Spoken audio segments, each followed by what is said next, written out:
Hey guys, make sure you stay until the end. If you make one common mistake, you can spend thousands of dollars on parts and diagnostics you don't need. Stay with us and we'll explain what we're talking about.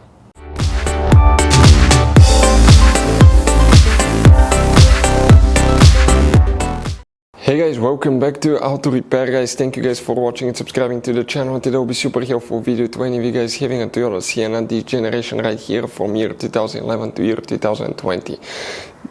If you guys have one of those, you need to find where the oxygen sensor heater fuse is located. Which fuse you need to check for that. It's actually hidden under different names. We will explain about that, where you can find it, where you can buy cheap parts, tools, fuses, relays at a good price, quick shipping. That way you do not waste your money and time, and why it's important to test fuses and relays. All that guys will be covered absolutely free for your convenience. Make sure you stay until the end. So before we start, let us tell you a little bit about us guys. Every single car we get here at the garage, we try to make at least 200 to 300 free repair videos. We take things completely apart, we show you guys how to do electrical, mechanical, bodywork, a little bit of everything guys. If you have one of those vehicles that we're making videos on, subscribe. We'll put quite a few videos that can save you thousands of dollars in future repairs. Altogether guys, on our channels we have more than 12,000 free repair videos that can save you thousands of dollars. Now, also if you need to buy any parts, tools at a good price, quick shipping, that way guys you do not waste your money and time, we'll share in our videos where you can buy parts, tools, fuses, relays, because some fuses guys and relays are specific, especially for that Toyota Sienna. You have those special fuses right here. You also have that special integration relay right here, and the other relays, we'll put a link in the description of the video below where you can get them at a good price, quick shipping guys, because sometimes they could be also really hard to find. So let's go ahead and start on it now. Oxygen sensor heater fuse, where you can expect to find it, we'll demonstrate on this 2012 Toyota Sienna right here.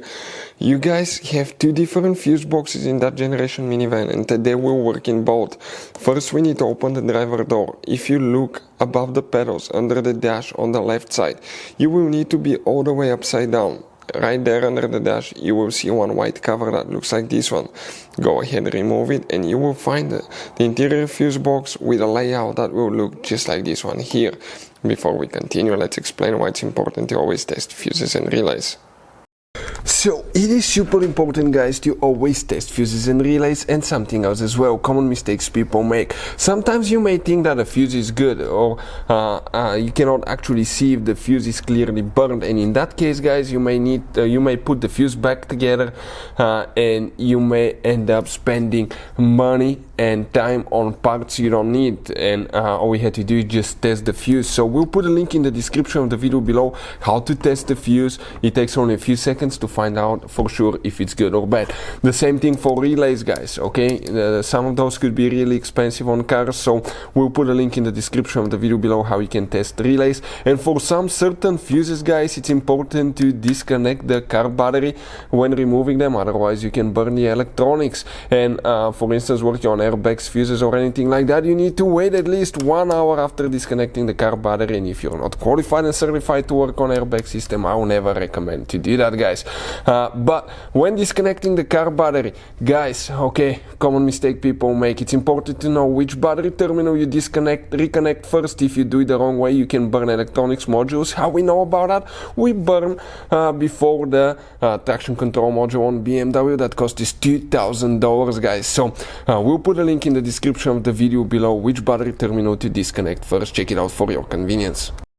So what we guys have here now, that fuse for the oxygen sensor heater, it's not directly known as oxygen sensor heater fuse. It's nowhere to be found, but based on our experience guys, okay, all the research we've done here, cars we worked on, the oxygen sensor fuse heater fuse, oxygen sensor heater fuse is usually part of the electronic fuel injection system. So we need to find the EFI fuses guys.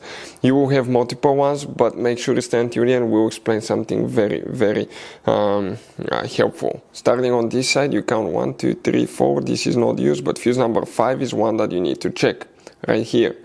Fuse number 14 you need to check, fuse number 20, and fuse number 31 here. Then you need to open the hood. Facing the engine on the right side, you have a fuse box under this cover right here. Go ahead and open it.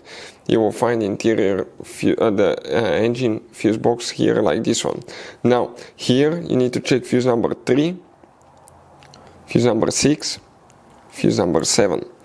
After that, you need to check fuse number 39 here, 40.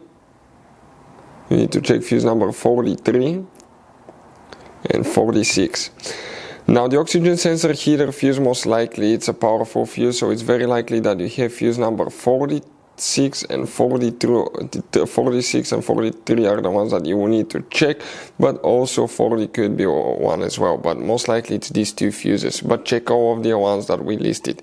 Hopefully the video will be helpful. Thank you for watching. See you next time.